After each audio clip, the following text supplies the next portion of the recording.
નમસ્કાર દોસ્તો, શાંતિશ્રમ ન્યૂઝમાં આપનું સ્વાગત છે।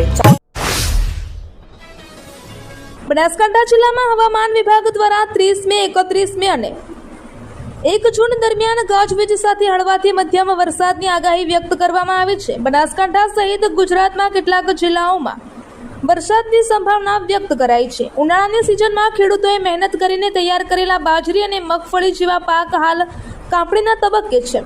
આવા સમયે અચાનક વરસાદની આગાહીએ ખેડૂતોની ચિંતામાં વધારો કર્યો છે, કારણ કે તૈયાર પાકને નુકસાન થવાનો ભય છે।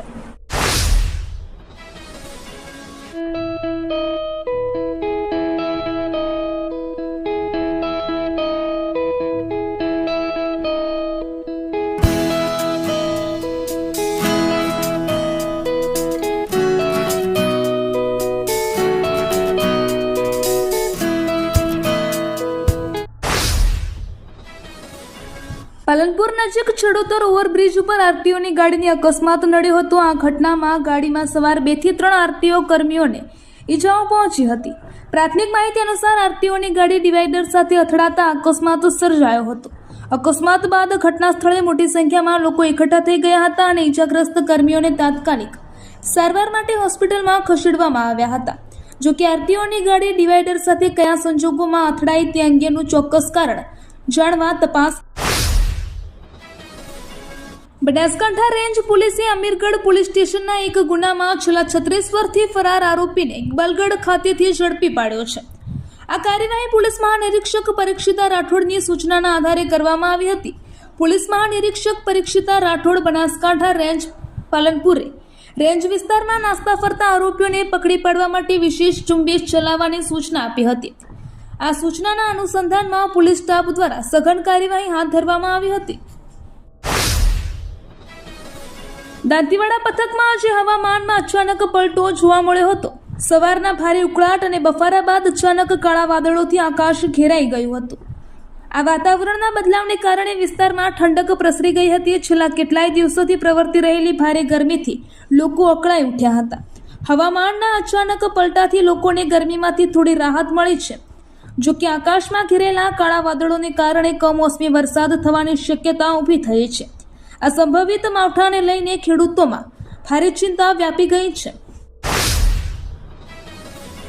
બનાસકાંઠા જિલ્લાના ઇકબાલગઢ એપીએમસીમાં એક બાઇકમાં અચાનક આગ લાગી જતા અફરાતફરીનો માહોલ સર્જાયો હતો।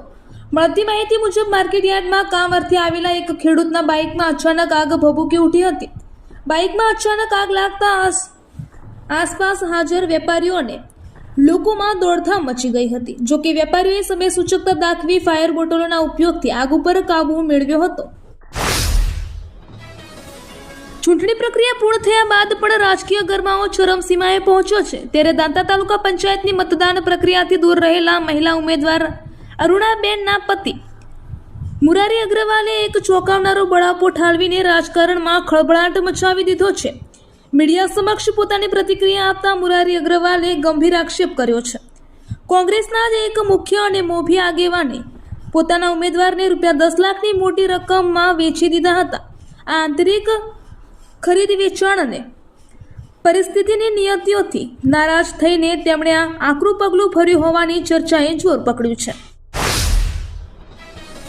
Simco Sunlight paints, Simco Sunlight paints કવિન સાફ્ટર મશીનથી કલર બનાવનાર નવીન ઘરને સુશોભિત કરવા એકવાર અવશ્ય મુલાકાત લો। Simco Sunlight paints, Simco Sunlight pants.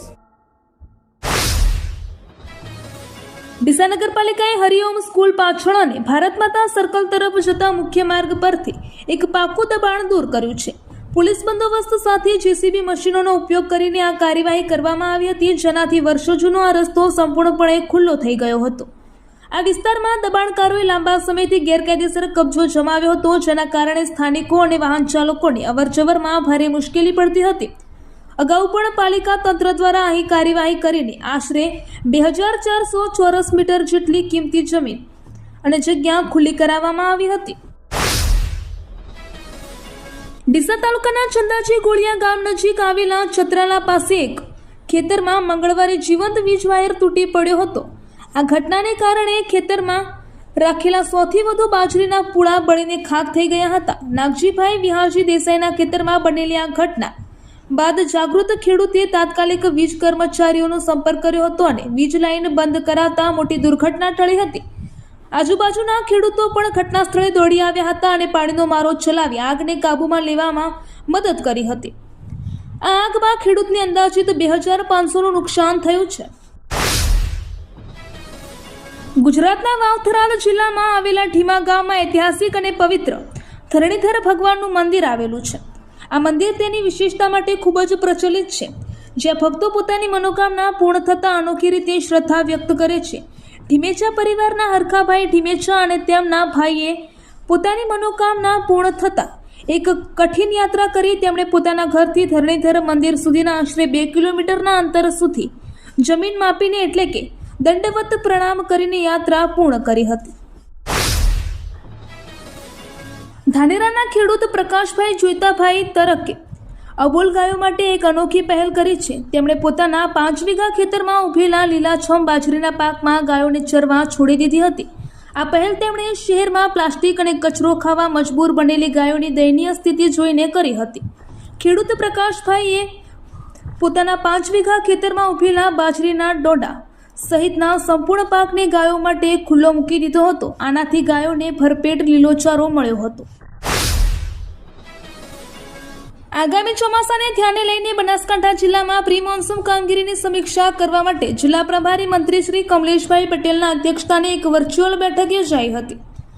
જિલ્લા કલેક્ટર શ્રી મિહિર પટેલની અધ્યક્ષતામાં કલેક્ટર કચેરી પાલનપુર ખાતે આયોજિત આ બેઠકમાં જિલ્લા વહીવટી તંત્રના ઉચ્ચ અધિકારીઓ સાથે ચોમાસા પૂર્વે રાખવાની થતી જરૂરી સાવચેતી, રાહત અને બચાવ કામગીરી અંગે વિસ્તૃત ચર્ચા વિચારણા કરવામાં આવી હતી.